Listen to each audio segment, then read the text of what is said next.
introductions. In terms of declaration of interests, just to remind, do I have any? We've not been informed of any in advance. The register of interests has been attached. Are there any interests anyone needs to declare? Nope. Okay. Good. Oh, and sorry, could I also welcome Assistant Chief Constable Tracy Harmon. We have a couple actually of names. So she's billed as Tim Smith, our new Chief Constable. He has been, as you'll recall, by the agreement of the partnership, invited to be a member of this partnership. He can't be with us today, not least having a number of commitments, being very new in post.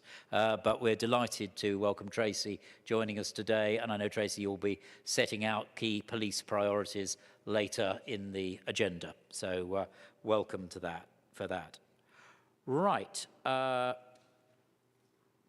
If we move on then to the minutes of the previous meeting, I think on page 1, it says that, I'm instructing him to check it actually, the chair should read Roger Goff instead of Seddy Frederick. So there we go. Are there any other queries or amendments on the matter of the minutes? And I think I see Councillor Mockery-Cox. Thank you, Chair. I've been accused of many things in my life, but having a love of data, thinking they're crucial to the success of the strategy, is a new one to me.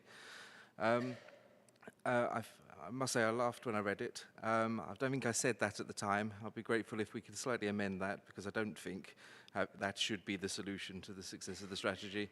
I don't recall ever saying that. And no one that's around this room could say they've been to a meeting when I've said I love data. I have to agree with you. If we could just amend the minutes accordingly, it would be nice to have recruited you to the cause, but clearly not. Right. Sorry, Seddy, you were going to come in. Thank you. Yes, Seddy Frederick, Chair of NHS Kent and Medway. Just to confirm, Roger, I did chair the meeting in December in your absence. Yes. I think colleagues once received, never invited to do so again, so thank you very much for that. Do not ever send apologies for a meeting again. I will do my very best not to. Thank you. Okay, good. And Leanne.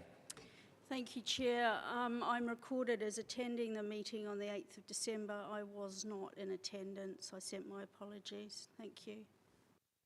Okay, if we can record all of that, that would be good. Right. So, are there any other amendments or any other queries on the minutes? If not, then I can take those with those amendments as a fair record. Moving on, in terms of the action log, I think we have one action recommended to close. And so I'm just trying to establish what that is. Bear with me. Ilvara-san, could you advise, or could I have some advice on what that action is? Sorry, I seem to have mislaid it.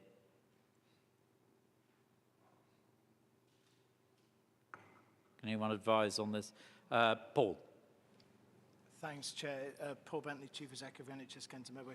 It was. So could you be a little quieter, closer to the microphone, I think? Yeah. It was an action that I would identify a person to work with Zaina about the cost of living issue, and the proposal, which is in the documents, is that will be Ivor Duffy, the Chief Finance Officer, and the proposal is to close that action on the basis of that recommendation.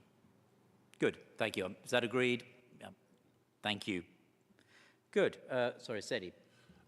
Thank you, Chair. It's not a direct matter arising, but can I use the opportunity to inform the board? You may recall that the nominated member of this committee from NHS Kent and Medway was Valerie Owen, who late last year tendered her resignation from the board of the ICB. Since that time, we have not had the full representation from the ICB, and if I may, through you, Chair, inform this meeting that we have nominated Govinda Sanda, a member of the ICB board, to represent the ICB at the ICP joint committee. Govinda chairs the Inequalities Prevention and Population Health Committee, which is latterly a subcommittee of the ICP. So it hopefully provides a very clear line of sight up through the governance framework of this committee, but equally through to the ICB. So through you, Chair, can I propose that?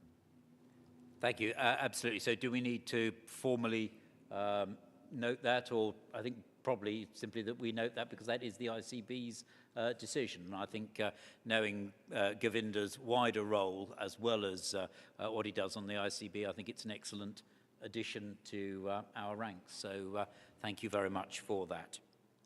Good. Then we can move on to our first substantive item, and I'm pleased to say that we're now actually 2 minutes ahead of schedule. So we've caught up a little bit. And this is the update on the interim integrated care strategy.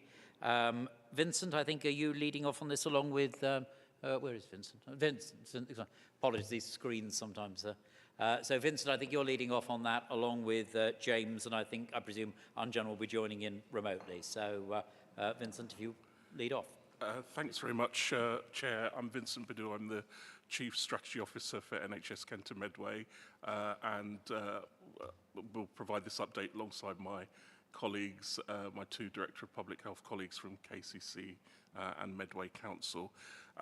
So it's a brief update just to ensure that the committee is aware that since we last spoke to the committee around the draft interim integrated care strategy, the strategy has now been endorsed by the three statutory partners, so NHS Kent and Medway, Kent County Council and also Medway Council, and the strategy was published by the 31st of December, so it's now available through the websites of the three statutory partners. And we've moved on into the stage where we are now commencing much more detailed engagement with stakeholders across the system. I think it was well recognised in the discussions we had with this joint committee that there hadn't been sufficient time to ensure that there was more detailed engagement with stakeholders, and we committed to beginning that in earnest following publication of the interim document.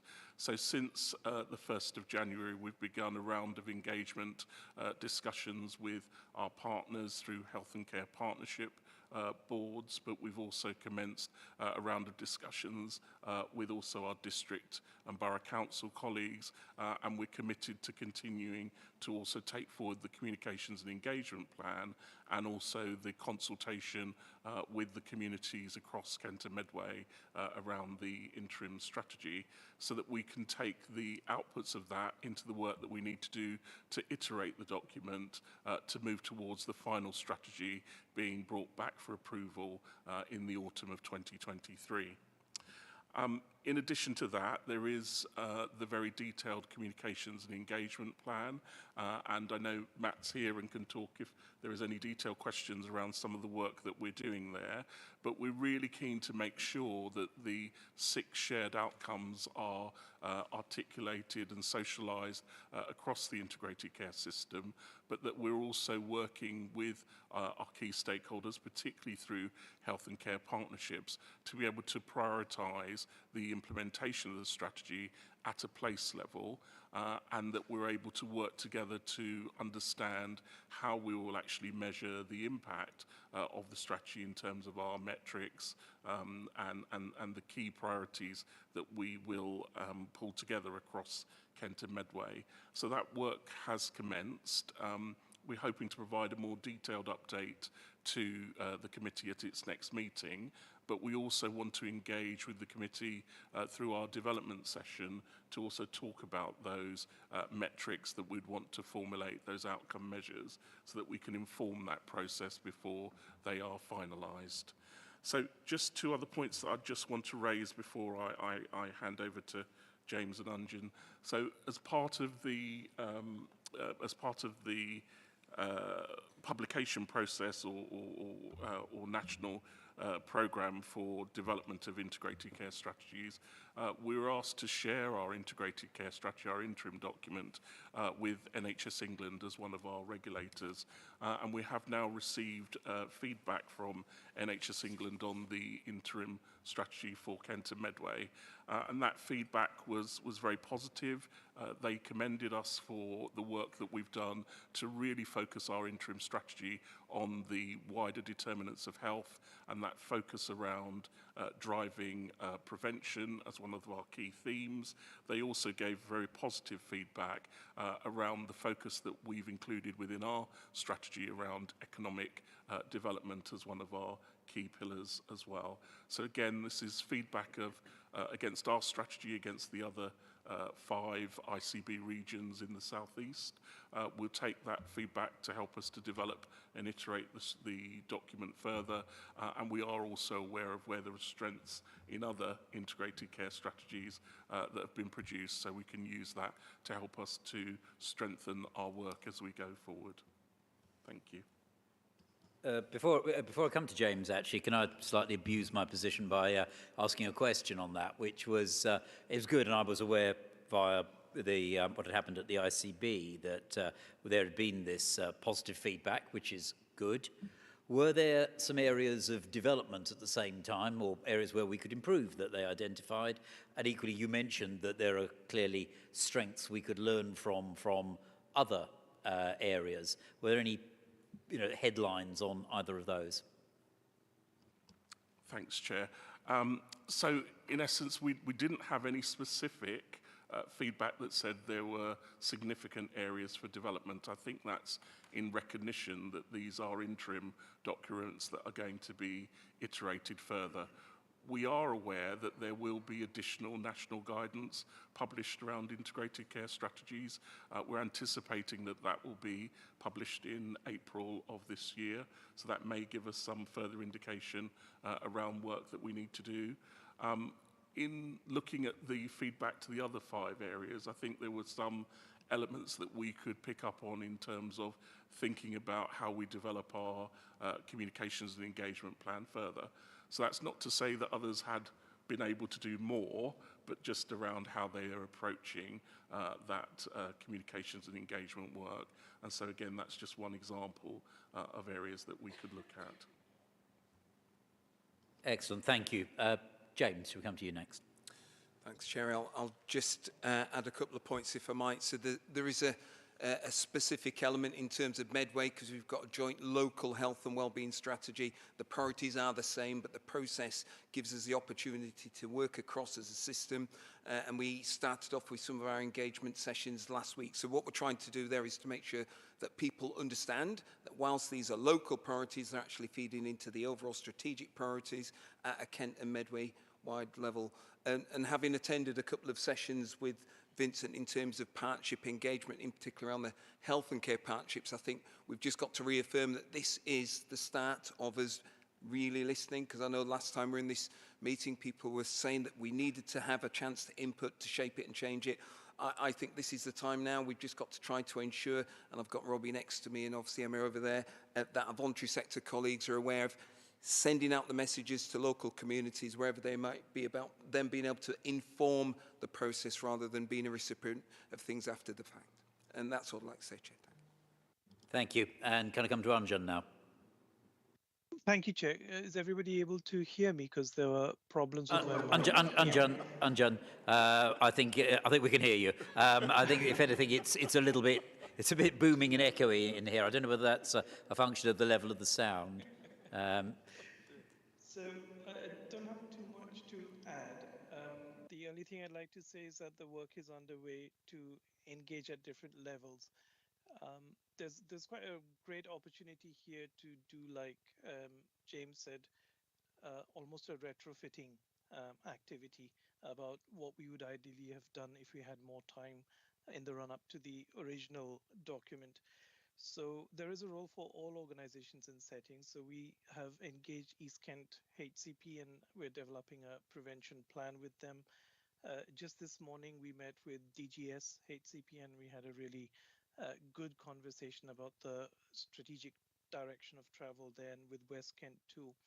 And we are embarking on a program of engaging each and every district, so all the 12 district councils, the parishes, and tapping into the district ecosystem in order to develop plans, action plans at the level of the districts. Because I think one of the things which has been recognized is that what's, I wouldn't say missing, but needs to be further developed in the strategy is what we actually do. And that is what this work is about and what this paper describes. Thank you, Chair. Thank you. Could I just, I mean, probably need reminding of this rather than anything else, but clearly we are working our way towards the more enduring version of the strategy, if you like, by October. So, and this process is already underway, and some of what we'll be discussing in our next item will hopefully help to support it as well. What is working backwards from that, because the autumn feels like a long way away, but particularly with this sort of process, these things have a habit of creeping up on you. So can we just work backwards in terms of what are the stages by which we really need to get key inputs into this from all the processes we've described, such that it actually gives us a meaning, you know, a much stronger document than we were able to do in the run-up to December by then. So what are perhaps some of the key timelines, I suppose, is what I'm trying to get at. Thanks, Chair. So working back from next autumn, and I think the key point that both James and Anjan have mentioned is about that engagement with the wider system. So I would very much want to be in a place, and I think the next paper helps with that work, to ensure that our health and care partnerships are able to articulate very clearly how they have prioritised the 6 shared outcomes and how that fits with the local needs of their populations in their catchment areas. There is work underway that both James and Anjan are leading as well to refresh the joint strategic needs assessments across Kent and Medway, and that will also enable both health and care partnerships, but also at a neighbourhood level, primary care networks and other partners to be able to be really in touch with the updated needs assessments for their areas. And I'm sure that will be reflected in the local health and wellbeing plan for Medway, but also in the refresh of the integrated care strategy for Kent as well. In addition to that, for the NHS, there is a requirement to produce a joint forward plan that sets out how we will translate our delivery of the integrated care strategy into a set of priorities. And that's both for NHS Kent and Medway, but also for the 6 NHS provider trusts and foundation trusts that we commission to deliver services across Kent and Medway. And there is a requirement for the joint forward plan to be published by June, but an early draft of that joint forward plan needs to be submitted by the end of March. As we develop that work, we will be engaging with our health and wellbeing boards around the development, so that actually we can see that iterative development of those priorities and that translation. So those are 2 really significant milestones that we would want to work on, and I think it's important that we bring that back through this joint committee to give that assurance about the progression and progress. In addition to that, I think once we're clearer about those priorities, we'll then want to align some of the metrics and outcomes to those priorities so that we can start to see the shape that this will take, but also get a sense of what will be different in year 1, what will be different in year 2 and 3, but also, and I think we're all recognising this as a wider stakeholder group, there are significant challenges that we will need to work together on in terms of the economic and resource environment that we're in. And so it'll be important that part of that prioritisation discussion also involves our local communities to be really clear about the things that we will want to do together and the things that we may not be able to do, so that they are co-designing that prioritisation rather than just receiving it as a passive recipient. So again, part of the work that we're doing through the engagement, comms and engagement plan is to facilitate that happening. So that, of course, there will be a public consultation element, but there'll also need to be engagement that happens alongside that, and we'll work with other partners to ensure that that happens in a robust way. Thank you. Actually, I was about to sort of have a supplementary, but you anticipated it, reflecting Councillor Mockery-Cox's enthusiasm for these matters. I was going to ask you about the metrics, but I think we answered that one, so thank you very much. I've seen Claire Bell. Thank you very much. Claire Bell, Cabinet Member for Adult Social Care and Public Health at Kent County Council. I've just got a question about engagement and about the Kent and Medway Citizens Panel. Because as I understand it, around 2,000 people signed up for this last summer, but by December, only 138 had fully activated their online profile. And I'm just interested to know what work will be going on to properly engage with the members of the Citizens Panel. Thank you. Matt, I think you're going to pick that one up. I knew there was a good reason why I was here. Matt T, the Executive Director of Comms and Engagement for the ICB. Yes, the activation level for the Citizens Panel has been disappointing. We are now doing two things. Firstly, actively working to recruit more people and to push the people that we've got signed up but not activated to activation. But we're also recognising that the Citizens Panel cannot be quite as central a part of some of the engagement activity as we'd hoped, and so we're replacing that with other engagement activities with groups across Kent and Medway. And the Comms and Engagement Group, drawing on both councils, health and other partners, meets weekly in order to review those plans. Thank you. And Leanne. Thank you, Chair. Leanne Farrick, Director of People, Children and Adult Services in Medway Council. I was approached by the Chair of the Kent and Medway Adult Safeguarding Board, Andrew Raby, about the admission of adult safeguarding objectives in the interim care strategy. I know you know, Vincent, about this because you and I have already touched base, but for the purposes of this meeting, when the refresh happens in the autumn, can I ask that that issue is looked at? And it may be a good thing as well at that time to re-look at the children's safeguarding objectives. I know that that's clearly in there already, but there are parts of Medway's children's that are less than satisfactory, and I understand for Kent as well. So it may be that we take that opportunity to reinforce the whole safeguarding element. Thank you, Chair. Thank you. Vincent, do you want to pick that up?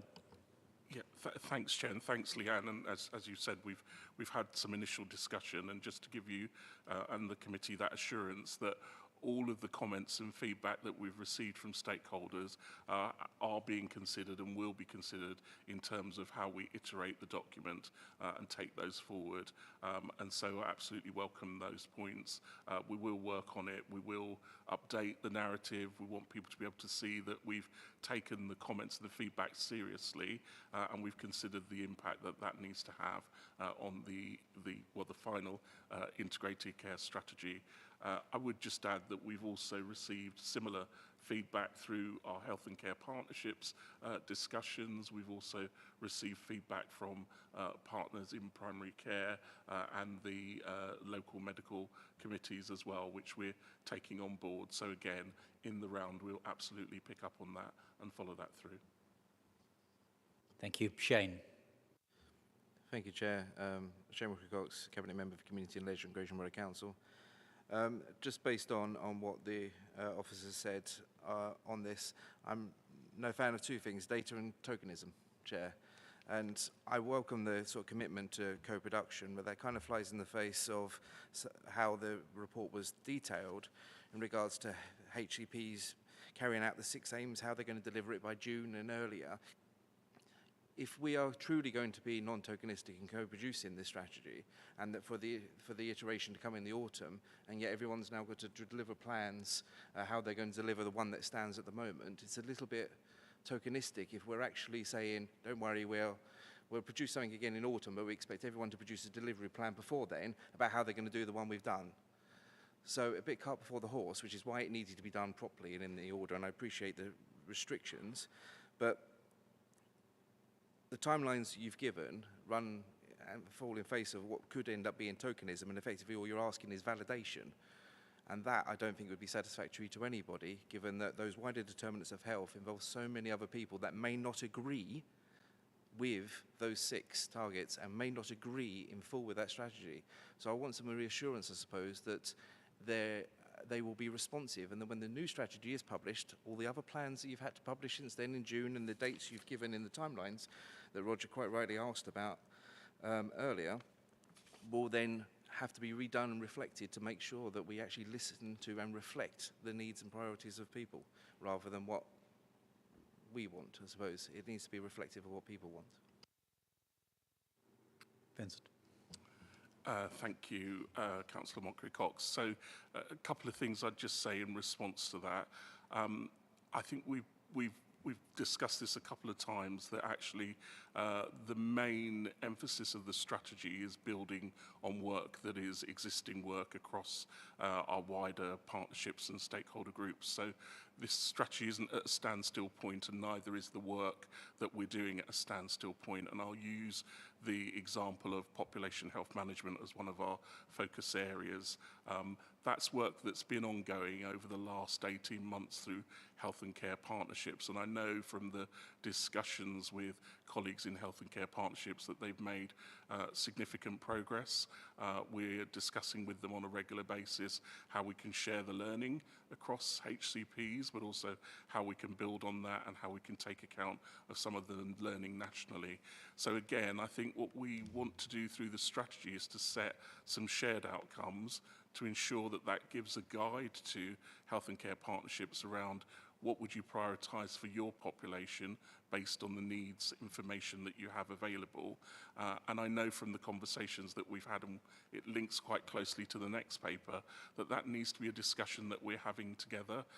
And so I recognise, I think, from the conversation we had in the DGS Health and Care Partnership, that it's also about what else can we do to support that development process. So what could we do in terms of decision-making tools? What information, what analysis could we provide so that actually it's relevant to the populations that you're working with, but it also brings together some of the work that's already going on so that we're building on it rather than starting again at each point. So that's the approach that we're taking, and I think the golden thread is really about how we work together on this, recognise the position we're in, recognise what our starting point was, but how can we take that forward, and how can we take that forward together, and how can we use the totality of the resources and information across those local systems to build on what's relevant for those populations in terms of the priorities that will be set by health and care partnerships.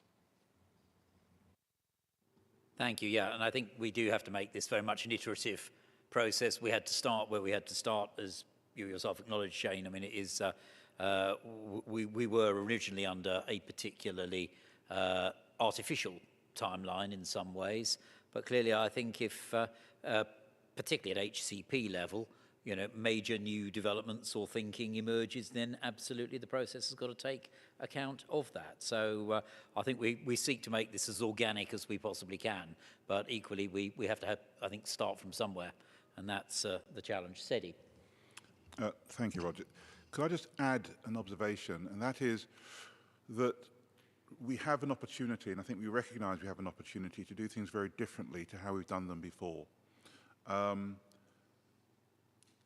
It's for this committee, I believe, to be assured that everything that is being done and taken forward is being done with authenticity and with an absolute commitment to openness and transparency. I worry when I hear words like tokenism or tokenistic. The challenge that I have shared with Paul, Vincent and others is that our engagement cannot be tokenistic. We have to strain every sinew to hear as many voices as possible. I do worry when I see the voluntary sector brought under a single umbrella because, as we know, it's an extraordinarily diverse, vibrant and, dare I say, fragmented sector. Lots of different voices, different perspectives. We have a responsibility to do the best we possibly can to hear all of those voices and to respond with how we are hearing what they are saying. And that's going to be a challenge for Matt and his team, Vincent and his team, and us as a collective. But it's really important as we go towards the end of this process that we are collectively committed to this. You may recall that we we launched this process almost with the symposium. And I'm wondering whether one way of bookending this is with a symposium in the autumn. Now, forgive me, team, that was not, I haven't shared that with you, but I think coming together in the way that we did last autumn, I think it would be really beneficial to perhaps organize something similar so we can collectively, A, celebrate the journey, but also reaffirm our commitment to making this absolutely real and in a way that makes a difference to the people of Kent and Medway. Thank you. Thank you, Seti. And in fact, I was thinking along not quite the same lines, but similar lines, that certainly the spirit of what we had at that symposium is what does need to guide us, because, as I've said before, none of the relationships in this are hierarchical. We cannot deliver this like the 5-year plan and sort of say it's got to be delivered by this group, and this group, simply because they're told to do so. And, mentioned the voluntary sector, the clue is in the name. So we do actually have to ensure that there is a shared vision and a shared sense of priorities. And that was what I think we actually had very successfully at the symposium. And I think we said at the time, you're always a little nervous of trying to sort of make the souffle rise twice. But at the same time, you've got a sense that something of that spirit needs to be renewed every so often. And we do need to, and I think, again, without committing anybody, that the suggestion we do that towards the close of the process makes a lot of sense, particularly if we make it actually still quite an open, as open-ended an event as it can be at that stage, if I could put it that way. Because I think we need to keep on drawing on what comes out of, hopefully, a very extensive and effective engagement process. Good. Has anybody else, that was very helpful actually, has anybody got any other questions or comments? Sue. Thank you, Chairman. Sue Chandler, Cabinet Member for Integrated Children's Services. I'm not clever, I'm not a director. Cabinet Member for Integrated Children's Services at Kent County Council. As you'd expect me to, after all the discussion about engagement, I just wanted to make sure that the engagement that's done with young people and on behalf of children, but certainly with young people, is actually real engagement. I absolutely accept that it's not always easy to interweave that into the normal engagement process that you might be doing, but it's pretty crucial to make sure that they have their own voice in this, I think. Chair, shall I answer that? Yes, it's a point well made, and one which we have had at least 2 conversations in the Communications and Engagement Group on. It's also a point that Councillor Mockery-Cox picked up with me after the last meeting, and I have an extant action in my to-do list to catch up with him about that. But very much we recognise the need to engage with children and young people, and that they are a group which we won't reach in the right way if we just go through the same engagement techniques we're using with adult groups. Good. Thank you both. Right. Anyone else on this item? If not, the ICP is asked to note the actions being taken to develop and engage on the interim integrated care strategy. So I think we take that as noted. we move on to our next item, which actually links into this, which is the interim integrated care strategy, the delivery at place and neighbourhood, which goes back very much to what Vincent in particular was mentioning. And I think this is, according to my notes, this is the same team. Thank you very much, Chair. And in a way, I think the two papers are bridging together, and some of the conversation that we've begun will flow into this item. This paper really arose from some feedback that we received from John Galston as the Chair of West Kent Health and Care Partnership, who wanted the Joint Committee to really have a focus on thinking about how are we going to deliver on the integrated care strategy at a place and neighbourhood level. So the purpose of the paper is to set out some of the work that we are doing to ensure that actually that engagement is strong and real, but also so that we can build on the approach that we take going forward as a wider system, as opposed to just around this strategy. So I really think the paper is here for discussion. My recommendation would be that actually it's really important that we can bring some of this to life. And it may be that the committee would want to consider going forward that we also invite colleagues from health and care partnerships to join us at a future committee meeting to directly present on the programmes of work that they're taking forward. Certainly I'm aware, as I know James and Unjan is, that there's a lot of really innovative work going on across our health and care partnerships. And I think it's important that we're able to situate that here in this joint committee. There's an example in the paper which talks about some of the work that's been going on to develop a memorandum of understanding with voluntary sector partners around how we work together.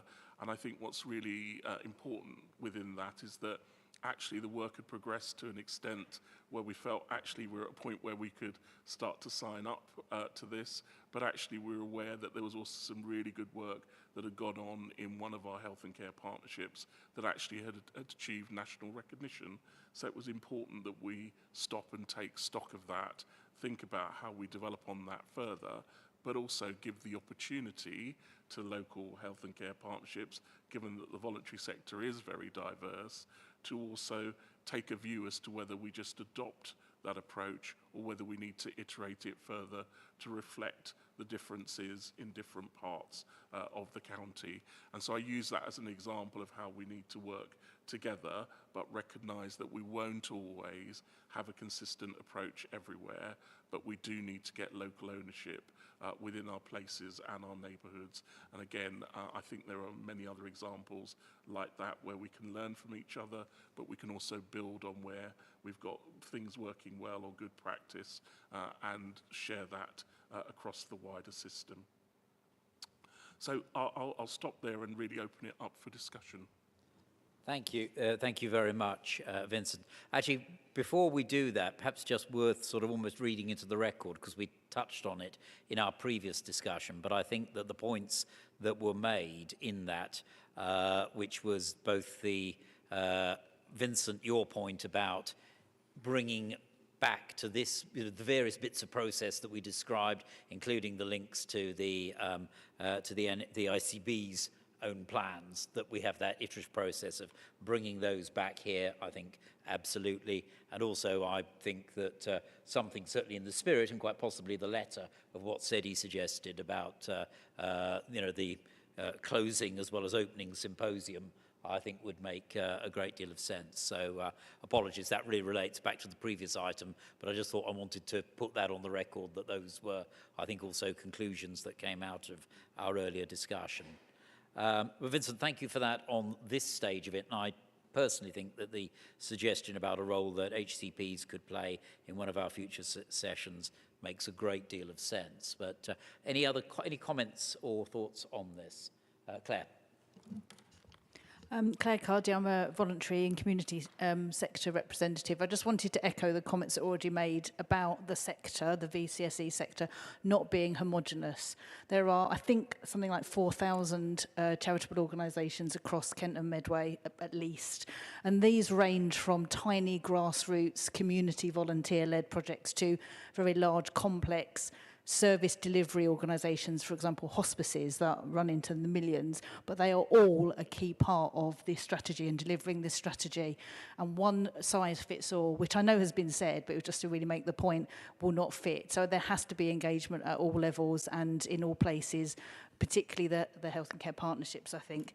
If you think about food banks and community-led dementia projects, youth schemes, etc., they won't have any idea about a memorandum of understanding. So that's an important step to agree ways of working, but there are huge numbers of people involved in very, very important work who are all facing very difficult times at the moment with rising demand and cuts to funding that also need to be engaged in this process, which I know you've said, and I do recognise the intentions are there. It's just it feels quite hard to relate the visions on the paper to what's actually happening out there in the community.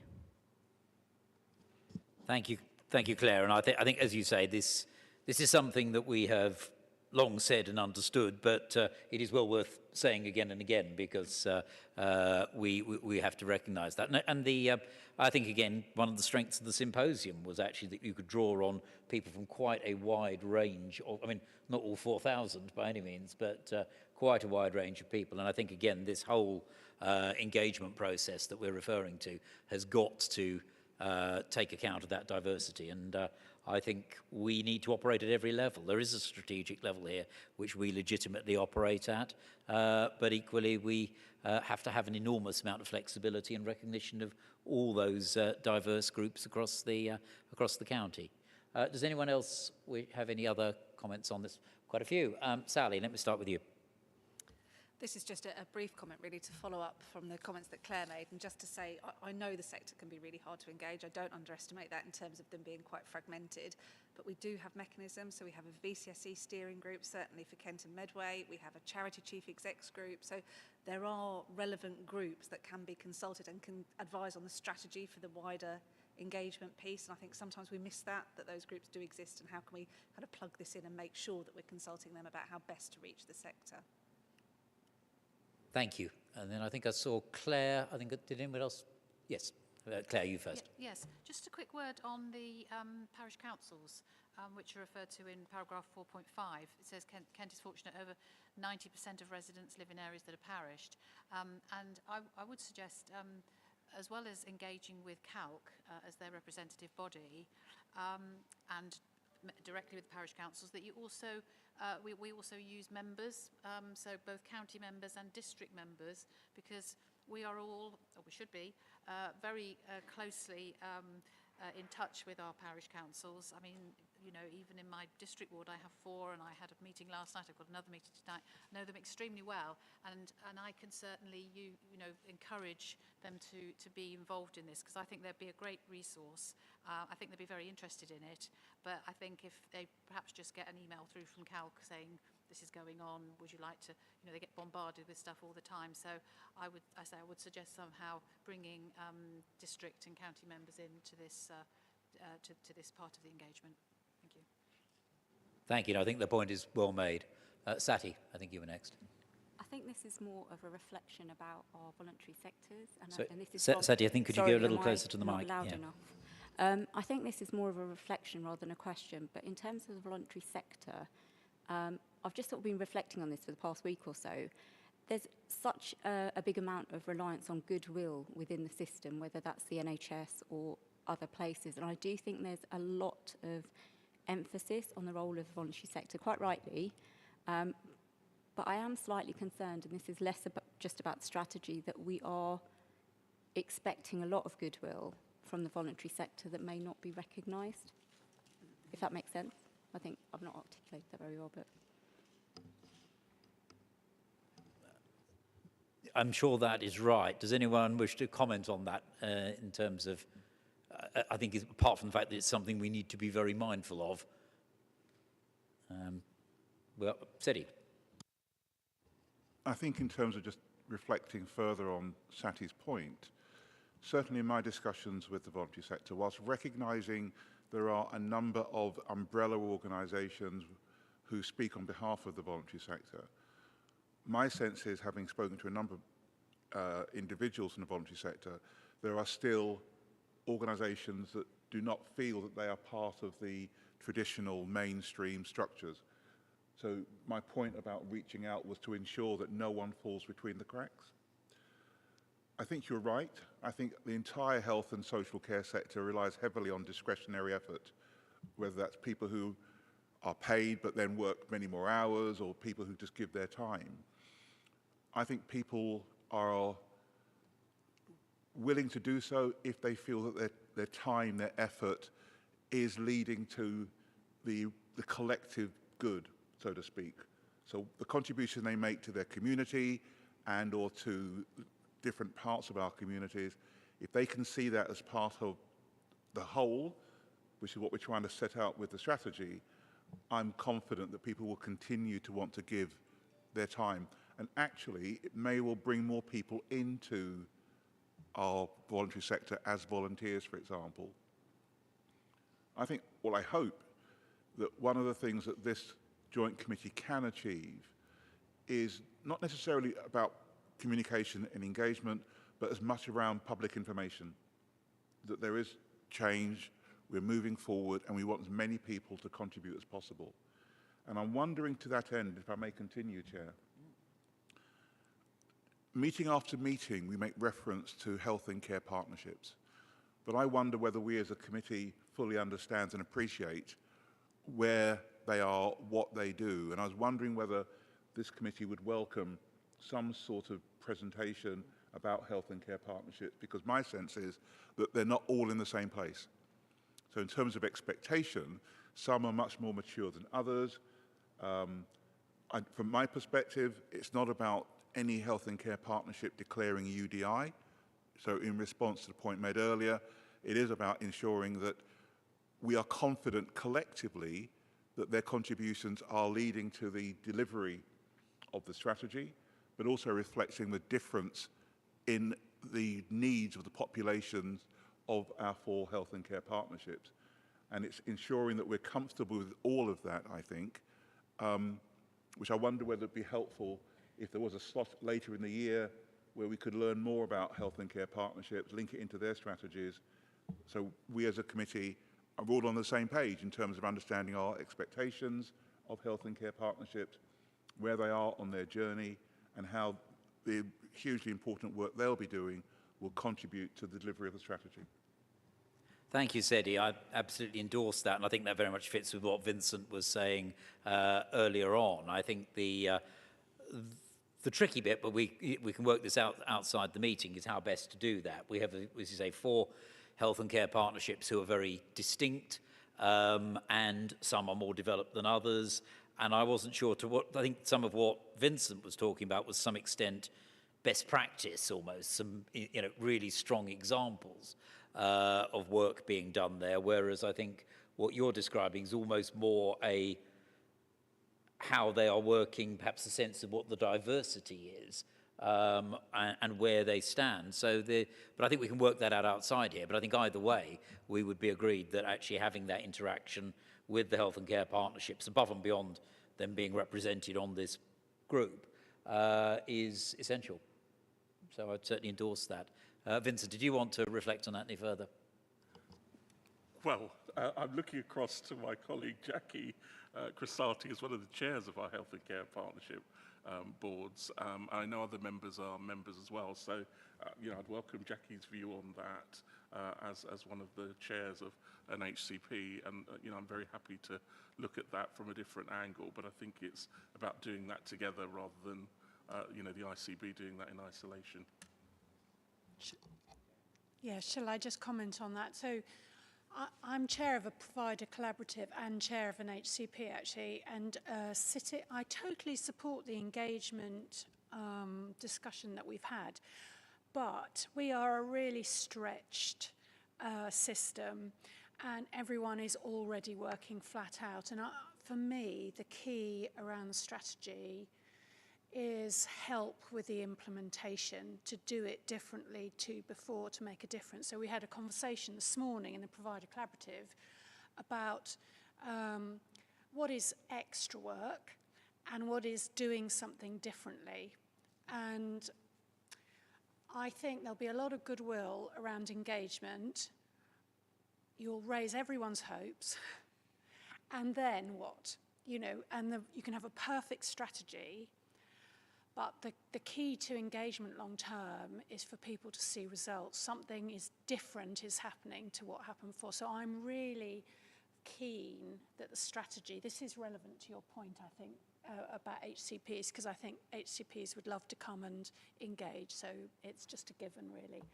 But the issue for HCPs is really, as it is for provider collaboratives, how to deliver in a very, very strained system. And that's what we want help with. So issues like, so when John Goulston says, you know, what gets decided where, that's a particularly helpful idea to have some guidance on. Should everything be at district level? What should be at district level? What could be at provider collaborative level? What could be at HCP level? What's a must do? Where's their choice? Where isn't there? Where's the big bang, the quick win to engage everyone? And what's the slow, steady, knotty problem? Because we don't want 5 or 6 slow, knotty problems. We need 2 quick wins and a knotty problem or 2. So I'm just putting a plea in for as much focus on the implementation part of the strategy as the sort of vision, which will be exciting but potentially depressing. If I may. Yes, absolutely. I was going to go in as well, but you first, Teddy. That's very much my point. The HCPs are vital to the implementation. So for us as a committee to understand their limitations, because all in different places, I think will help us in our consideration of, and part of managing our expectations in reality. So I think we're on this, what's the expression, Paul, you use, violent agreement or something? We are in violent agreement, Jack. Thank you. Yeah, and I think that question is quite critical to how we do go on into the next stage when we've got this strategy. I think, you know, many of us felt that the strategy had done, frankly, we'd done, as my view, and full credit to Vincent and Karen and all colleagues who played such a big part in it, you know, it got us to a great place under the circumstances. But it inevitably begs a lot of questions, because the big aims that we have in there are things that all of us have lost years of our lives trying to, in meetings like this, trying to see how we get to that point. And the question of the how, particularly when, as you say, everybody is under strain, we all know that there are long-term things that we would want to do that would make a real difference. But how do you actually get the funding, the head space, the breathing space to be able to do at least some of those? And the truth is, you're not going to be able to do all of them, but at least some of those in a way that will actually make a difference. And I would see, hopefully, there could actually be a very fruitful interaction between this group and the HCPs on that, because the HCPs is much more where the sort of rubber hits the road in terms of actually delivering. So I think all of that would be extraordinarily fruitful. I've got Shane and then Sue. Thanks, Roger. I think a lot of this will survive on the key principles of how that's engaged. I think one of the early conversations sitting on the Dartford and Gresham and Swanley HCP has been about not trying to create something new, but working very much in partnerships. And the principle we're using so far is subsidiarity.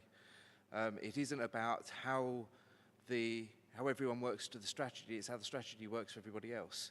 And that in some ways is how the voluntary sector. So I'm very proud to be the chairman. My only personal thing I have is I'm chairman of First Northfleet Scouts.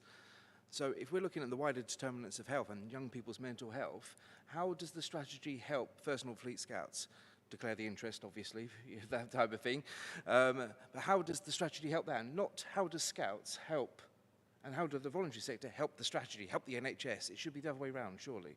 And those are the key principles. It's not about creating something else, something new.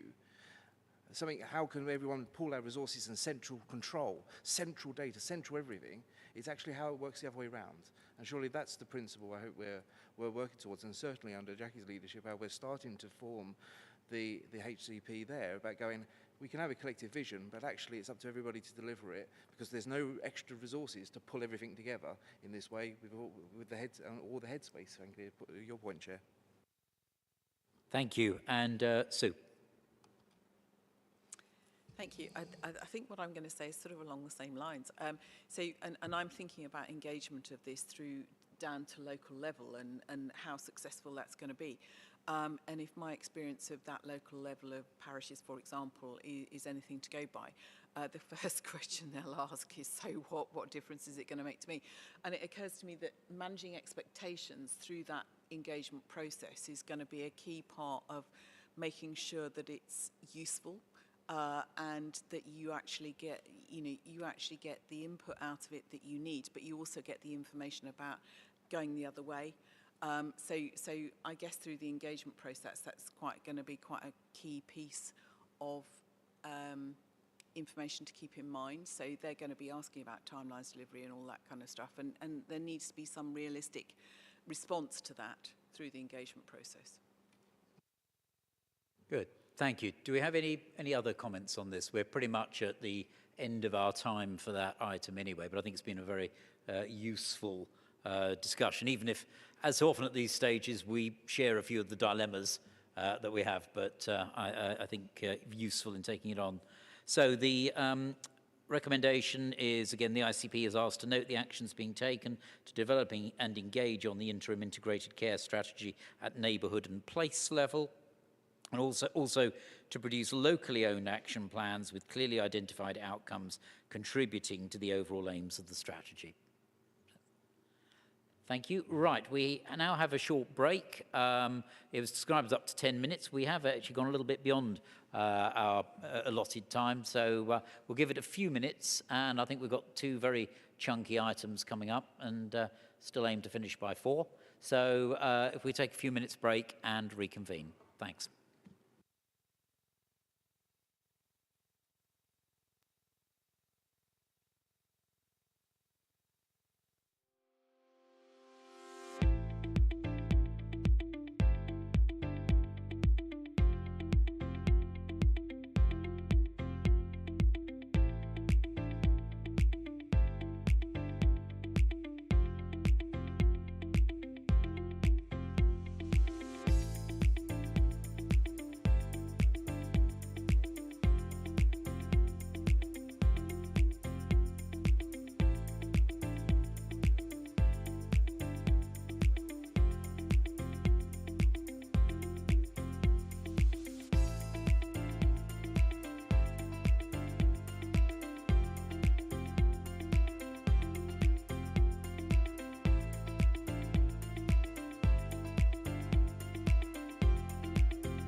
we get going, please? This next item covers the issue of police and police priorities, or policing priorities.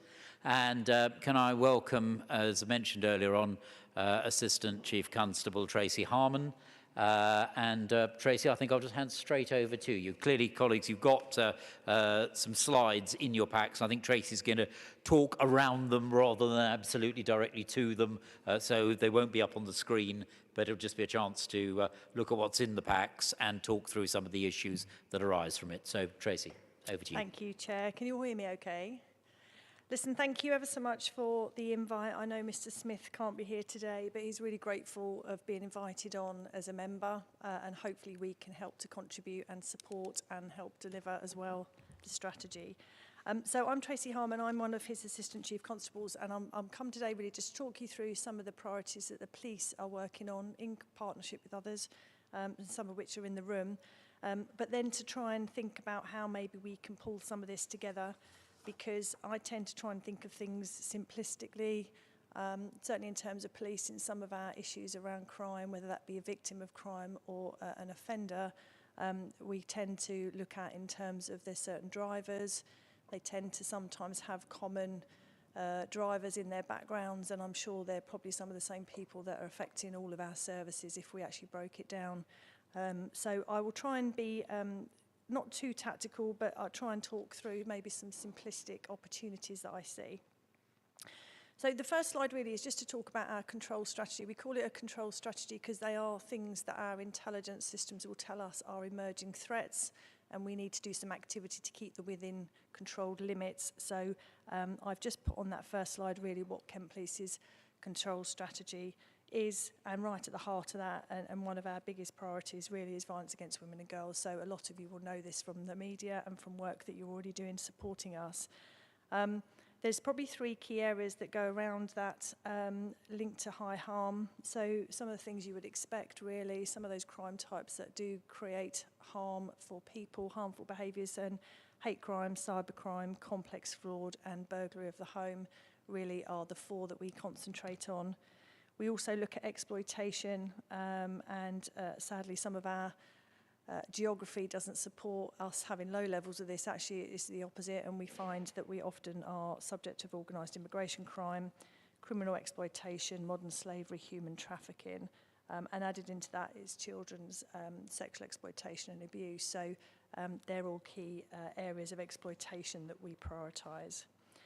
And then probably the one that links mainly, I would suggest, to this board as well, is serious violence and abuse. And we can talk a bit later just around the serious violence duty, for which this partnership is a key player. So that links to knife crime, robbery, domestic abuse, homicide, rape, and serious sexual crime. And that is ultimately the areas that we prioritise in Kent Police. Now, some of that is driven, the next slide will just show you, and I imagine a lot of you will be working to these strategies as well, but it's a very cluttered landscape, and I think some of the key to this is trying to work out some simplistic areas to focus on when we're all working in such cluttered landscapes. But we've got the serious violence duty that I will talk about briefly. I know James and Jess in Kent as well are the SROs for the drugs partnerships locally, and that's delivering the Harm to Hope strategy. I've talked about violence against women and girls, policing and mental health, and we've got some really good examples in this county of how we've drastically reduced demand on all agencies and ultimately made the service better for people subject of mental health episodes. And we've done some brilliant work, and I sometimes think it wouldn't be a bad thing to think about how we approach that collectively and whether that could be used as a basis for some of these other areas we're trying to tackle. Working together to safeguard children and the Care Act and obviously vulnerable adults are other key areas, and I'm involved in both partnerships across Kent and Medway. And then domestic abuse and the change obviously in the Domestic Abuse Act and how that impacts children. And obviously the duty around housing, and I know housing is one of the key areas as well that's probably driving some of the inequalities in health. So I'll touch on each one briefly if I may. I'm conscious I've got 20 minutes, so I will keep to time, but there's plenty of time for question at the end. So in terms of violence against women and girls, the first year has been very much police-led. That's been around improving trust and confidence. I probably don't need to tell you why that is a real priority for policing with the news, especially this week. But also looking at relentless pursuit of perpetrators and how we're creating safer spaces, including sort of nighttime economy and those public areas that people feel unsafe in, particularly women and girls. I chair the Domestic Abuse and Sexual Abuse Executive Group for the county, so there is clearly some support I might be able to lend in terms of our duties around domestic abuse and sexual abuse. And 4 of the 5 pillars of the VORG strategy sit within that board. And the 5th one, which is around the safer spaces, is sat in the Joint Kent Chiefs, and obviously some of the community safety partnerships who deal with a lot of the nighttime economy, public safety element. The serious violence duty, and you may have already talked this through, so apologies if you have and you know it very well, but if not, it's probably worth just reminding everyone, specified authorities. The ICB is a specified authority alongside police, probation, youth offending teams, fire and local authorities. So there is a duty on this board and partnership around the serious violence duty. So I do think that's probably an area that maybe we need to explore a little bit as we're developing the strategy, because I'm not sure I saw a big reference to that, and totally understand why the timeframes you've been working to, but hopefully I could help you maybe to develop it in terms of your duty around serious violence. The Police and Crime Commissioner Office, as mentioned a couple of times in the documents from earlier, they are quite separate to police. They're our accountability body, so the PCC holds the Chief to account for delivery of operational policing, but does have a lot of commissioning power, and I think there's also some support around joint commissioning that we could look at, and certainly I know the Office of Police and Crime Commissioner has been referenced in the wider engagement, and I probably think that would be welcome because there is some power in joint commissioning. The Violence Reduction Unit was also referenced. Now that really is the body that's already in place and has been for 3 years now. In the county there is an oversight board chaired by the Police and Crime Commissioner, and that unit has analytical capability. It's already been looking at A&E data, and I think there's been some issues with that, but ultimately they've been working for 3 years around the sort of levels of serious violence, and so I think there is an opportunity for us to consider how this partnership can either use them as a delivery model, or if not, at least start to sort of get some information from them around some of the levels of serious violence, and then we can discharge our duty and our part in that. The serious violence duty, as I say, of which this partnership is a specified authority, is really going to have a duty to provide data, to share data. The PCC has been suggested in it not as a partner, but as a convening power, if you like, to try and pull partners together in the county to look at serious violence. The guidance doesn't particularly tell us what serious violence is. I think we have to come up with our own definition, which you could say is helpful or unhelpful, I don't know. But there is also a requirement to consider the geographic area as well, so whether we're going to look at serious violence duty as a Medway and Kent geographic county of Kent, or whether we're going to do it alongside other boundaries. So there's some real key things that need deciding under the serious violence duty, and we're meant to have a strategic needs assessment and strategy for how we're going to reduce that by January 24. So again, some really tight time frames, and I know this partnership has had to work to some of those already. But there is a workshop that the PCC is pulling together in February, which I'll talk about at the end, because I do think as a specified authority, it would be amiss if you weren't part of that, or certainly someone representing this partnership wasn't a part of that. So I think under that as well, the ICB accountable officer is got a specific mention in that guidance around ensuring appropriate representation of the partnership and co-commissioning of services. So that's hence my comments and trying to maybe make some connections for us with the VRU. The 10-year drug strategy, so I'm not going to say a huge amount about this. I've got one of the sort of experts in the room, in James, but we have 2 local partnerships, one for Medway, one for Kent, and they are really looking at the 10-year drug strategy, harm to hope, and I think we all realise, certainly for crime and drugs, and whether that be vulnerability due to drug addiction or whether it be fueling offending, is certainly one of the key drivers of crime, and obviously I would imagine that links very nicely into some of the drivers around your health needs as well. And that with sort of alcohol and mental health really, we certainly see very, very common as to when we get repeat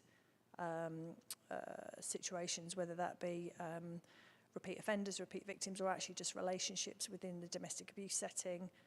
They're often the same people coming up again and again, and criminalisation and prosecution isn't always the right way to address the problem, and sometimes we need to be looking wider at some of the diversionary programmes where we can actually start to really tackle the problem that is causing that behaviour.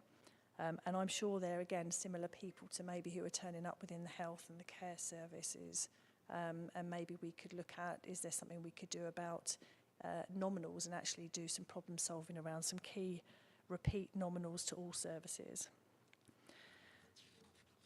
The mental health example, I mean, the HMIC FRS, who is our inspectorate body, published a report back in 2018, I think it was, policing and mental health, and made comment that there was probably quite a lot of policing time spent around mental health. We clearly have a responsibility and powers for people in crisis, but I think it's a really good example to remind ourselves of what we've done in this county, and apologies for the numbers not being in there, but we've shown that over the last sort of 2 to 3 years we've been able to manage down the number of people subject of section 136 and detention, which obviously impacts on health services as well, by 45%, with some really good collaborative partnership problem solving. And I think as an example, that's probably something we could look back on, reflect on, and say, how did we achieve that? Because it was a phenomenal reduction,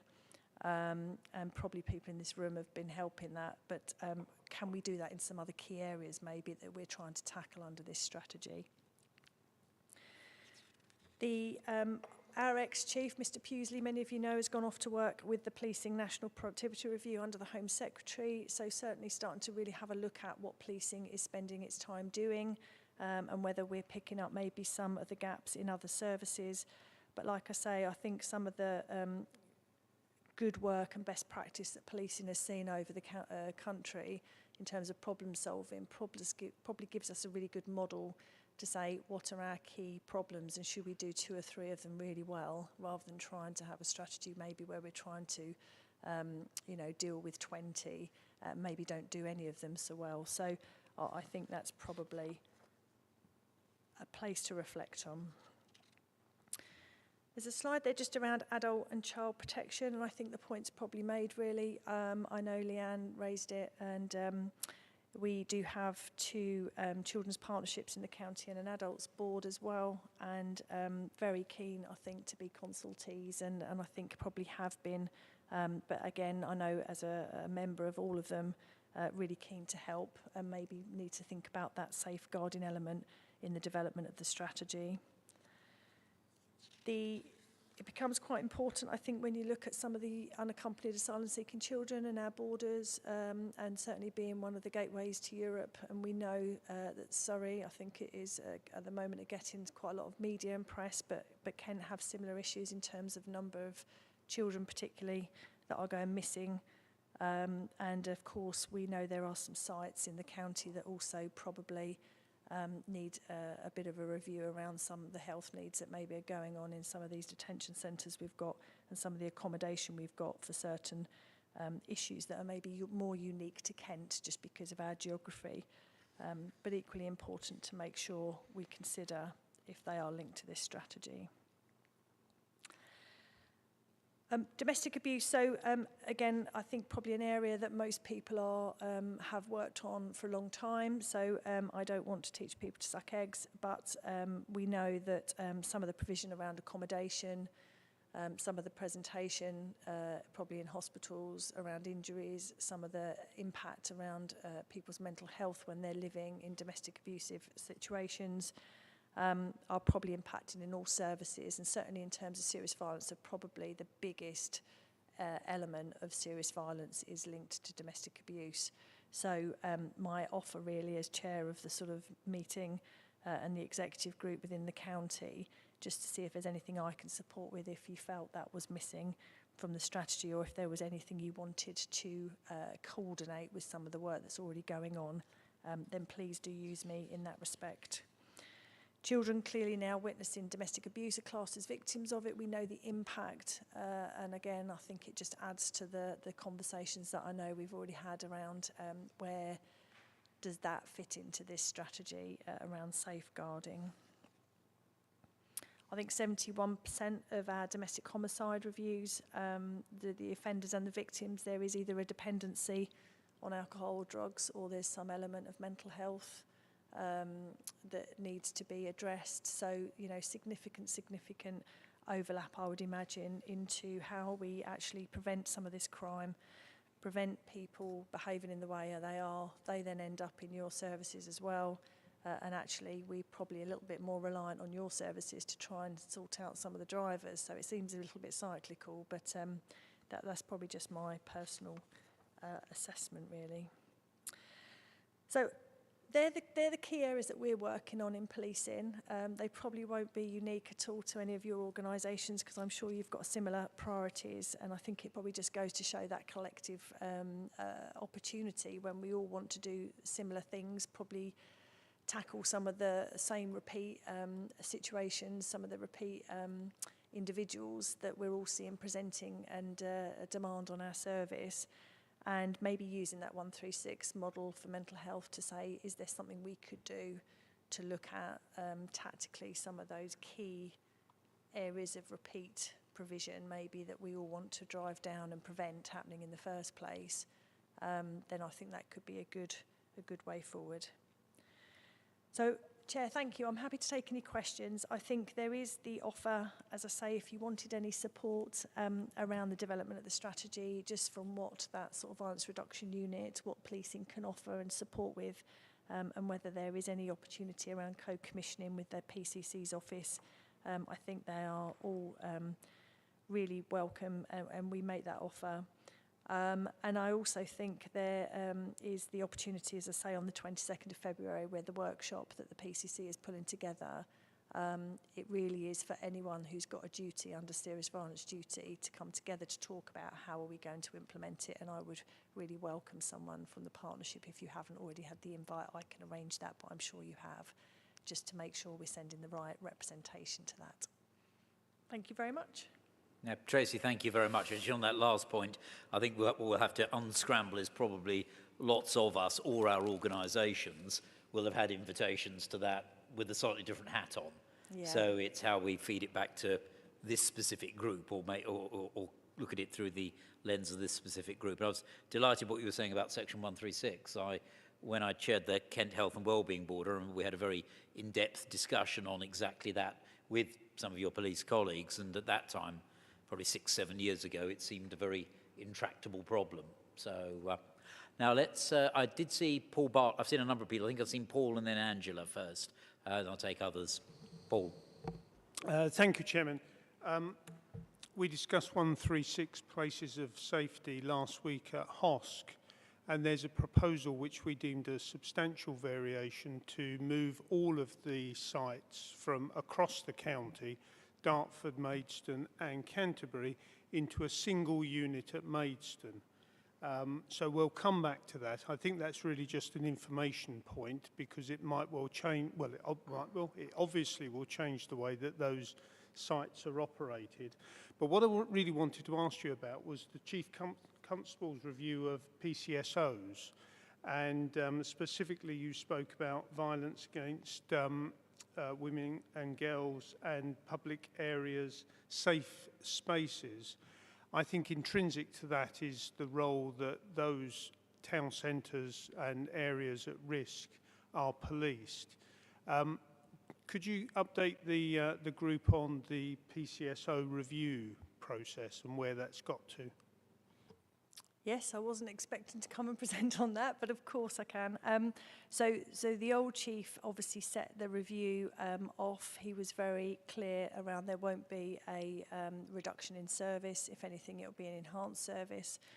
So we've had a business case which took out a proposed model.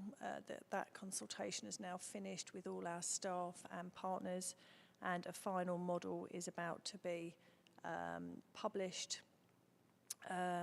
What that will look like, it will provide individual named officers for beats, so you certainly won't get a reduction of service there, but actually what you may get is an officer who has wider powers than the current PCSO model. We will retain a level of PCSOs because they're hugely valuable in terms of community intelligence and engagement. And we've got some brilliant people doing that role. So we will retain a level of them, but there'll be a reduced number, but that will be then enhanced by officers. As you know, we've had 20,000 officers uplift over the country over the last 3 years. So I'm in a very lucky position that we don't have similar issues around resources. I think our issue is more around inexperience of resources because of a lot of them coming in very quickly. We will also then have a child-centred policing provision, which will be the schools and children and young person officers, so that we will still retain a very strong level of provision. And I know I need to speak to Leanne around some of the yacht provision as well, because that is an opportunity in the new model. And then also a prevention hub, so some of our partnership processes at the moment are being pulled into a prevention hub. And that's where we really do get to grips with some of the problem solving, a bit like Pete Steenhouse did with the 136 that you've talked about that was so successful. We see real value in looking at individual problems that are big, sticky, wicked problems and doing a proper bit of having some space time, as you talked about, Chair, to really think about how are we going to tackle it. So that prevention hub will be full of people doing that approach. So it's looking to go live around June. We've just got a lot of work, as you can imagine, following a business case with some of our employees just to understand their preferences in the model and make sure we've got the right people with the right skills in the right place. Thank you. Now, I've seen Angela. I'm conscious of time because we've got one quite substantial item still after this one. But Angela, let me come to you anyway, and then we'll see who else. Anybody else? Angela and Shane. Very quickly then, and I'm paraphrasing because I have brain fog. You said that the predecessor is looking at basically doing work that we're not getting paid for, somebody else is. Talking is really, really good, and I hope that we will have a good working relationship so that if there are issues that you talk to us. I'm talking mental health, because I read in one of the papers that a chief con or a PCC was invoicing the local NHS for time of, I think it was his officers, babysitting mental health patients. So that is paraphrased, but it's been going on for years, we know. Clearly he wasn't talking to the local partners. So if it got to that stage, I hope that you would be talking to us before issuing an invoice. Thank you. Yeah, I certainly didn't talk about doing things we're not paid to. I think they're your words, not mine. Our old chief, Mr. Pewsley, is looking at the productivity of police nationally. So the Home Secretary is very keen to understand what are we spending all our time doing. Now, a lot of that is actually internal bureaucracy. So a big part of that are our crime recording rules and some of the administrative rules around what we record as crimes and what we don't. And how some of that can actually clog the system. So one incident may have 3 or 4 crimes recorded, and they all come with a certain level of work to administrate. So that's what that productivity review is doing. It is looking at where are we doing bits of work. So one example definitely is how much time officers are spending in A&E. So I won't, I'll be open. I think the Home Secretary is clearly looking at what are police spending their time doing because she wants us fighting crime. But we're already clear partnership working works. The example of 136 works. We will definitely speak to you about anything, but I don't know what that's going to come out of that productivity review nationally. Obviously, that will be Home Secretary led. But we certainly want to be collaborative partners locally, and we want to pool resources, commission jointly with you, and actually do some work like the 136 work that actually makes the system better for the user, but also stops you having inefficiencies of your time, us having inefficiencies of your time, of our time, and so that the whole system is more effective for people who are using the system. Thank you. I've seen Shane and I've seen Paul. Can I both of you take you together and relatively quick? I apologise for being a bit grim about this, but time is marching on. Thank you very much, Chair. A couple of observations. One is, and Tim got this at his confirmation hearing on the Medway Police and Crime Panel, was the control strategy focuses very much on stuff that's happened and not preventing it. And I think one of the synergies we need to have, if we're looking at the wider determinants of health, is that it isn't about stuff that has already happened, although important though it is. We actually should stop it happening, I think, in the first place. And I think that leads into the serious violence duty element. I mean, it's unhelpful we don't have a definition, I suppose, but one of the challenges I think we have here and Kent Police has, especially in regards to this, is the geographical nature of it. There isn't a one-size-fits-all approach. The VRU cannot be a one Kent, one-size-fits-all approach because it simply geographically will not work. So what I think I implore is that lower levels, again, subsidiarity point, that we don't have this sort of centralised one approach to something that actually, given the diverse nature of our county, Dover will be very different to Dartford in regards to this. County line's probably more Dartford and violence there, whereas some of the other issues that Dover and some of it is so diverse, having one approach won't work. So I hope that workshop picks up on that as we do this through and not just go, right, how can we just convene it in one? It's got to be a little bit diverse than that. And my final point, Chair, is I take the resourcing point. I mean, you've had £30 million worth of cuts over the comprehensive spending review element, and we've all had the same. Uplift is important, but there isn't a deployment guidance. To Paul Bartlett's point, if we have an uplift of police officers for neighbourhood policing, it doesn't necessarily mean they won't be redeployed elsewhere. I think that is a real important aspect of policing. You can be deployed wherever the command requires. So to sort of say that there are neighbourhoods and that will help belies the fact that actually the law says you can be deployed wherever the command says. So I think we need some assurances on that and how that relationship develops. Let me just take Paul and your comments, and then we'll come back to you, Tracy, and then we'll seek to sum up and move on. Thanks, Roger. And very briefly, it was just assurance to Councillor. I've met with the new Chief Constable, and we are both committed to never get to a situation where we're sending invoices to each other. That's not going to be how partnership and collaboration works. And as an example of that, we took a pre-consultation business case through our board yesterday for the significant investment in the new 136 suite, and the board were supportive of it. So just as a worked example. Very good. Thank you for that. Tracy, anything you wanted to come back on? Just some reassurance, there'll be a very strong abstraction policy. I accept that put police officers into certain roles mean we can move them around, but it's down to us to make sure the priority, Kent Police do build their model on neighbour policing. So I agree with the point about localism as well. So the workshop will be really interesting, but sometimes you have to look at what are the local problems. So there'll be some things that we can do county-wide and we might need to do, but equally there'll be local problems that will probably need a bit of local problem solving. So I'm really with you on that. Good. Thank you. Tracy, thank you very much. We're going to have to move on, but I think we were asked to note and discuss the priorities in considering links to the integrated care partnership and strategy. Tracy, you raised the point about the link to the strategy, particularly in terms of areas like the serious violence issue, and I think we need very much to be in contact on that.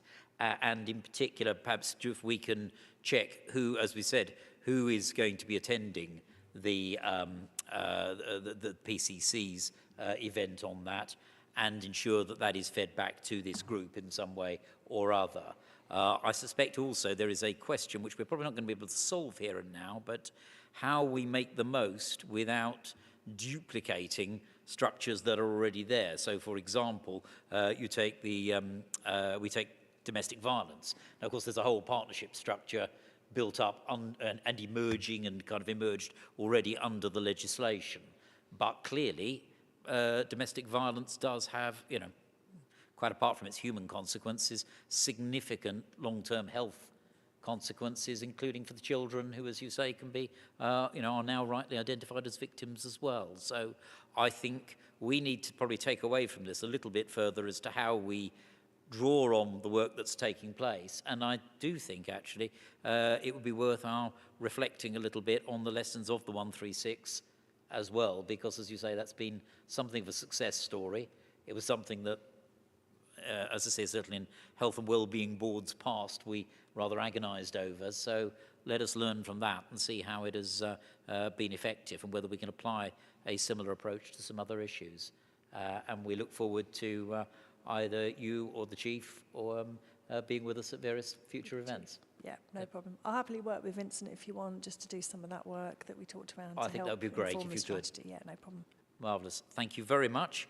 We move on to our final substantive item, which relates to the prevention strategy. And I think this one is Anjan and James, or prevention work stream, sorry, I should rather put it. And I think James and Anjan, in whichever order. You're going to start, James? Thanks, Chair. Yeah. We do have a small presentation, which I will rattle through, given the context and the time. What I did just want to do, though, is to link back, if I might, to Tracy's excellent presentations, because all of the comments there, I was making a note, we talked about drug and alcohol and the impact on health and outcomes. Housing, because clearly people who aren't able to retain their tenure for whatever reason, because of drug, alcohol, or they're a victim of cocaine, and we know that context, that linking in back into mental health is a bit of an impact. So I'm really pleased that we've got the Chief Constable on the panel here in our partnership, because it will make a difference to that wider determinants work. So very quickly, just in terms of background, Prevention Workstream, that's an existing forum that's been supporting the work across the whole of our system since 2018, and that's as we've been as an STP. A lot of the work that I'll go through quickly now links normally into the Inequalities Prevention Population Health Committee, but given the context and given the actual debates that we've been having here, we thought it might be helpful just to give colleagues a flavour as to what we've been up to. So, next slide, please. Yep. Nice. Next slide, please, because I'm just setting out what I've just said. Definition of prevention. We often get into that discussion. Actually, Shane, you mentioned there primary prevention, moving upstream and trying to reduce the likelihood of things occurring. I think this is what this partnership can actually do.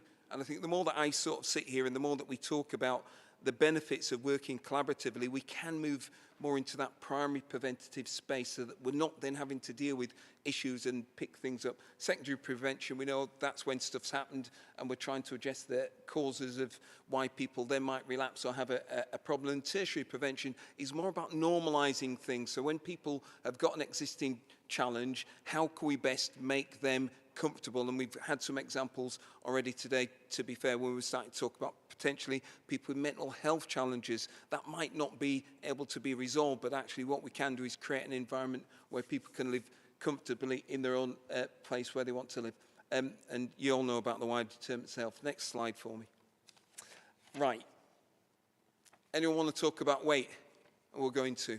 Okay. Anyone know what the proportion of the... Oh, it's up there for you. So Kent population. What's the proportion of people who are obese and overweight in Kent? I'm showing it to Vincent now. All right, I'll tell you, 63%, 63.2. In Medway, 69.4% overweight, obese. I'm not going to over-elaborate, but the context as to what that means, not just for the individual, but for us as a system. And I go back to the primary preventative stuff. People who, unfortunately, are overweight or obese are more likely to have underlying health conditions that impact on their well-being. And I know Dr. Lowell sees on a daily basis in her practice, and I'll put a finger over to her, but I don't expect her to speak, the consequences of having to manage the impact of overweight and obesity. When we go back to prioritisation about what hurts people, we have this sort of hierarchy, don't we? We're saying, what is killing people? I'm being quite blunt there. What are the things that we can actually do to reduce the likelihood of people dying before they should? This issue is one of the things that we should wrap ourselves around and see what we can do about it as a system. Next slide. And we're trying to do that. We've got a whole systems approach to obesity, and that means reaching out to our population. And it isn't just about what goes in people's mouths or how much activity they do. It's the context and the social context as to why, unfortunately, some people may well have a challenge in relation to their weight. And there's this, you know, if I go over to trace these things, if you've been a victim of crime, if you've been a victim of domestic or sexual violence, it may well be that you might do things that might not, for all intent and purposes, be healthy for you, but actually make you feel better about yourself. So the context about having a system that looks at this whole system approach, right, important. I've been told to challenge myself and talk about the different interventions that we do. So last year, central government took away about £100 million of funding for weight management services, and that was money that went into the NHS and also into local government to do things called Tier 2 services. And they're things where you do a little bit more than asking somebody about, well, how are you, well, are you feeling, what you do, an intervention that will give them an opportunity to help manage their weight. That's a significant impact on us. But what we've been doing locally within Kent and Medway, and ICB, Paul's got to be given the credit where it's due, is putting central resources to support the work that we do as partners across the pace. And I'll come on to some more of that in a moment. Up there on the board, I am going at 50,000 miles an hour, I know, but I'm just minded, I know we want to get out of here by 4 o'clock. The NHS Digital Weight Management Programme, so that's trying to work with modern times. So it gives people the ability to go into a system to be supported and managed digitally via their GP practice. They can get referred or they can self-refer. And for some people, that's important. For other people, they want more traditional means, and we are doing that as well. And we've got lots of different services out there. Next slide for me.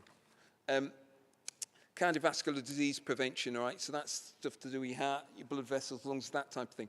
So the context around this is secondary prevention, and I went into that slide, is what is causing the major challenge for us at the moment. Some of this is the fallout from the unfortunate pandemic that we've just had, but the reality is when we're starting to look at the targets that we've got, if we can reduce people's blood pressure, if we can help people manage and identify whether they've got a problem, so that's, you know, atrial fibrillation, if we can help them to stop smoking, manage their cholesterol levels, it is likely that we will not have to, unfortunately, deal with the consequences of people turning up at the ED departments or, as I mentioned before, dying prematurely before they should do. Next slide for me, please. So hypertension support. We're doing quite a lot of work across Kent and Medway as a system. In fact, it's not just Kent and Medway, but across the whole of the southeast of England. We have got challenges in relation to hypertension detection and management, and there's a whole range of reasons for that. And what we're trying to do locally is to ensure that people can know the numbers. So if you know what your number is, does anyone here know what the blood pressure is? Mine is, and I'll tell you, well, last I measured it, all right, it's 112 and 78, all right? So my systolic's 112, diastolic is 78, higher and lower. I know those numbers. That's good for me because my mother was hypertensive. So I want to keep on top of that. So if there's any familiar challenges that might come through, I can head those off. But knowing your numbers gives you a chance to actually engage and do things differently. We've got programs, and it's up on in your slide deck, Hypertension Heroes. There are certain communities, unfortunately, and certain groups of our population who aren't engaged in that space. And the first time that they know that they've got a problem is when they end up, unfortunately, having to call 999 or somebody's calling it for them. So this is a really important area for us to actually focus on. Next slide for us, please. NHS health checks.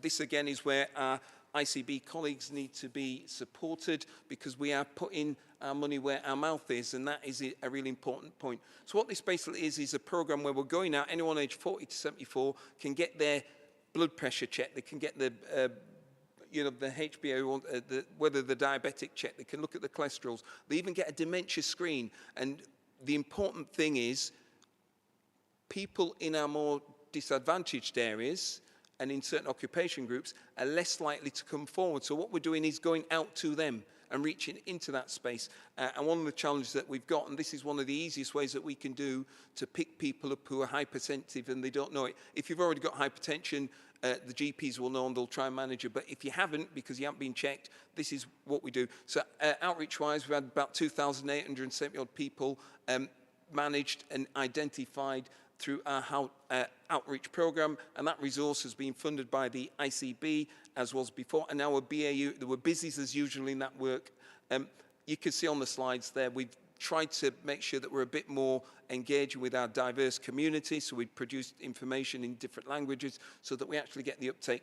And we're also doing this in different ways. So previously it was GPs that did it. Now we're doing pilots with pharmacists, and across Medway we're going out to about 6 pharmacies so people can access these checks in different ways. Next slide for me, please. Smoking, dramas. What's the prevalence in Medway? Anyone know? Adults, 14%. It used to be, well, 14.5%. It used to be over 26% prevalence. So it's going that way. And in Kent, 13.5%. Both of these near enough near the England average. But the challenge for us there, next slide for me, that's adults, is helping women who are smoking while they're pregnant to stop. Now, you can see the trend line. It's the red one at the top if you're looking up on the deck there. It's going in the right direction. And again, ICB as partners, 2019, we funded, so the NHS funded, additional resources so that we could put specialist midwives in all of our acute hospitals. Now what central government have done is they've used our model and they've identified the fact that they need to have tobacco dependency services within all of the acute services and also in our mental health trusts as well, so that anyone that goes into a hospital can access support should they require that. And what we're doing locally is making sure that we can link through, because of course local authorities have been delivering stop smoking services. That's our bread and butter. We do the specialist stuff. Hospitals do their bit. They can then link them into the community and we can reduce the prevalence. Next slide, Paul. Yada, yada, yada, yada, yada. I think I've just said that. Next slide for me. Okay, Core 20+5. This is a focus really on disadvantage, and it tries to give the NHS a focus on making a real difference where they can. So this is clinician, this is about secondary prevention in the main and trying to actually tackle the problems that we see going into hospital. There's a number of key strands on it. It deals with cancer, respiratory, mental health, hypertension, and of course we've already talked about maternity services. Just suffice to say, we've also got a program for children. Next slide for me. That talks about the Connectors program, because what we're trying to do is to make sure our community members know what they can do, and we're training up local folk so that they can be advocates for this program. Next slide. Same thing for children, slightly different in relation to this inequality slant. Children, it's respiratory off the top of my head. Yeah, asthma, so we're looking at that. Epilepsy, diabetes, oral health, and mental well-being as well. Next slide for me. Right, I rattled through it, and there's quite a lot of meat and two veg that we want to get into, and I do want to bring Unjan in. We talk a lot in our system here about what we can do collectively. Well, the ideas that I've heard already in the debate about being innovative, working at a place level, I want to just reaffirm to us that we've got the structures, because we're breaking this stuff down, and, you know, we're creating additional sort of subgroups so that we can get the work done more effectively. My call to arms, I think, for us is, what is it that organisations around this table can actually do to help to deliver against some of those aspirations? The preventive agenda is all of our agenda. Everyone here is a public health professional, as near as I can see. But there are some specific challenges in relation to obesity and smoking and hypertension. And they're slightly different because they're things that people don't want to talk about because it's hard. But I think the reality is, if we don't talk about it, we don't empower and engage with our communities, those folk that don't want to talk about it will be the ones, unfortunately, that will be more likely to die prematurely or have an adverse health event. And that is why we, as an integrated care partnership, are together to try to reduce that demand. So that's it for me. I don't know whether Unjan wants to say anything briefly, but I think I'll open up for any questions. Yeah. So if it's all right, Chair, just 4 bullet points. I mean, James has said it already. So a couple of bullet points to just leave you with. There's evident ample research which shows that for every 10 millimeter decrease in systolic blood pressure, it reduces the risk of major cardiovascular events by 20% for every 10 millimeter reduction in blood pressure. So that gives you an idea of the impact that can happen from reducing hypertension. Prevention takes time. It's not an easy thing. We haven't done it nationally as well as we could, certainly also in Kent. And because it takes time, we need to hold the line and sustain effort. So it's not something that's going to change overnight. We just have to keep doing what we're doing and knowing that it will make a difference in the long run. And we need to work at scale.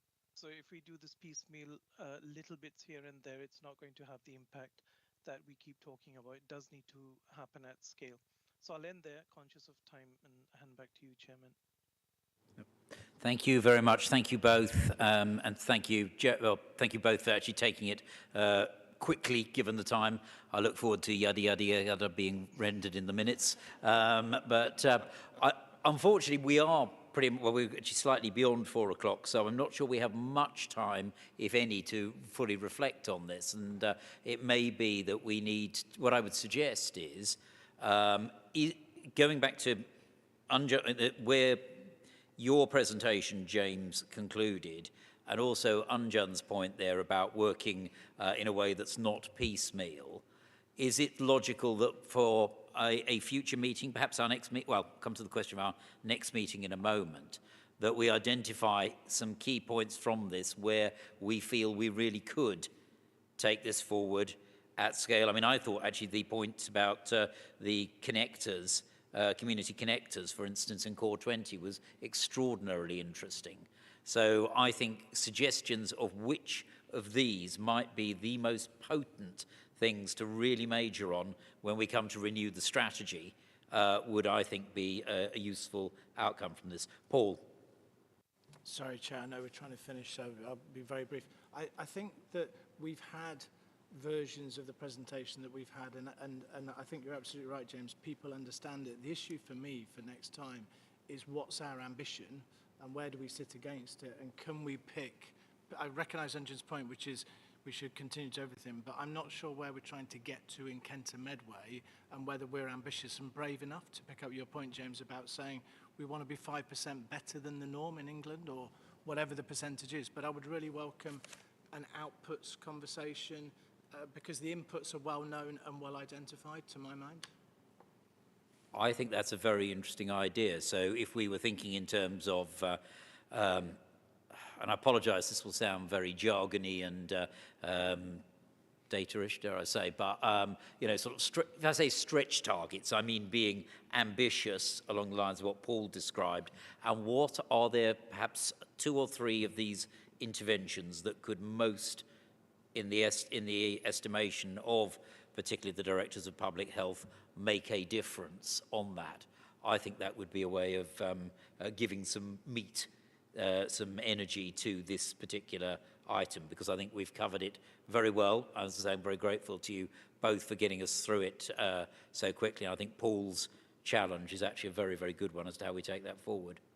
Does that seem sensible to others? Anybody got any other suggestions? James. Thanks, Chair. And just, Paul, because there are trajectories, that's probably why. So there's a target by 2030. We've got to get maternity smoking down well below 6% and all. So we can give that granularity, but I think challenge is accepted just to share that information with the partnership for us to then look at what, you know, how the scale of it is. And then I think you're quite right, Roger, in terms of what then might make a significant difference in order to help us on that way. And actually there might be a reality check. We might say we want to go further in terms of that. So more than happy to have that discussion. Yeah, and also ultimately that, although it maybe is when it comes back here, it's then the reality of that in relation to resources. We can't do everything. We know we can't. But what are the things where we could most get a real output and a real improvement to welfare and lives as a result of it? And I think that would be an incredibly useful exercise. So Good. We have to draw it to a close there. In terms of any other elements we have, the forward planner, items for consideration to be emailed to the KMICB address, which I think you know. In any case, our next meeting is the development session on the 14th of April.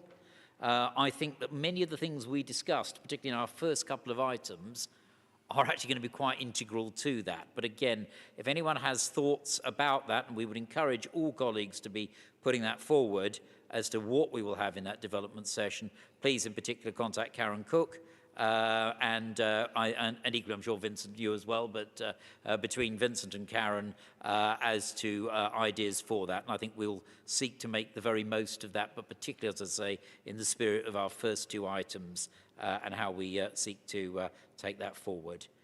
Does anybody have any other business? If not, then thank you all very much and declare the meeting closed.